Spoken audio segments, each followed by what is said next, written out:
Alors nous sommes avec le commandant Abinal et Monsieur Dos Santos. Le commandant Abinal est le référent sûreté pour la zone police de Mende, zone police tout court d'ailleurs, et Monsieur Dos Santos est le gérant de ce magasin Intersport dans lequel nous sommes.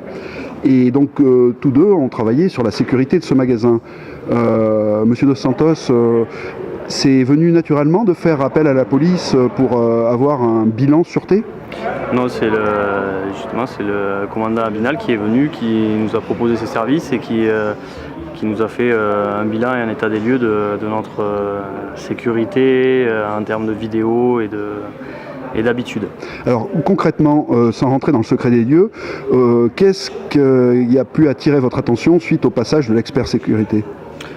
Quelques défaillances qui nous ont été démontrées rapidement et puis des améliorations qu'on avait à faire pour que ça ne soit pas à notre désavantage en fait. Alors Madame Abinal, bien souvent c'est sur les habitudes du quotidien que vous allez jouer. Oui, bien entendu. Le référent sûreté ne sollicite pas obligatoirement un investissement surdimensionné si on peut remplacer du matériel simplement par de mauvaises habitudes à changer, par une organisation un peu différente, en jouant sur l'humain. Maintenant, il ne faut pas négliger quand même que le matériel peut compléter. Oui, bien souvent, on voit des caméras inappropriées, par exemple avec une résolution pas suffisante. Voilà. Et nous, notre rôle, sans conseiller de matériel à proprement parler, on conseille des critères, on démontre aux commerçants pourquoi tel type de matériel est plus efficace que tel autre, pourquoi une définition est importante sur un endroit.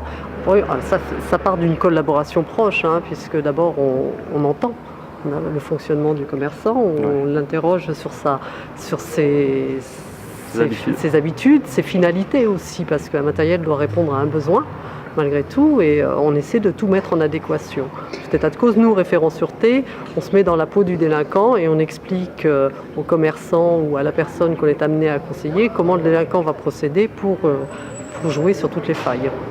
Et en plus, donc, on insiste, c'est un service qui est totalement gratuit, totalement gagnant-gagnant pour le commerçant, d'autant qu'au niveau des primes d'assurance, Monsieur Dos Santos, vous me disiez qu'il y avait une répercussion notable.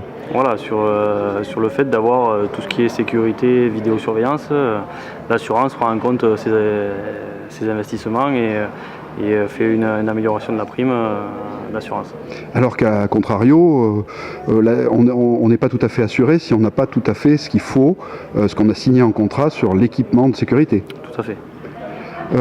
Madame Abinal, qu'est-ce que vous conseilleriez aux commerçants qui n'ont pas encore fait le pas ? De se dépêcher ?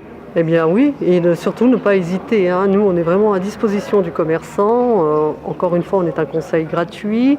On est à l'écoute de ce qu'ils attendent. Et encore une fois, une installation n'est pas forcément onéreuse. Mon commandant, ça n'arrive pas qu'aux autres de se Ça faire n'arrive cambrioler. pas qu'aux autres, non, malheureusement. Une question, Monsieur Dos Santos. Depuis que vous avez ouvert le magasin et que vous avez rencontré donc, les forces de police, est-ce que vous avez changé les habitudes ? Ah oui, bien sûr. Oui, surtout pour des petites choses qui se passent tous les jours. Voilà, on essaye de modifier ces habitudes-là et par le conseil du commandant, on a justement changé ces habitudes pour les améliorer et être aléatoires. Ce n'est qu'à la responsabilité du gérant ou on essaie aussi de sensibiliser un peu ses employés ? Les employés aussi, ils sont... Ok, qu'est-ce qu'on leur dit par exemple ? On leur dit...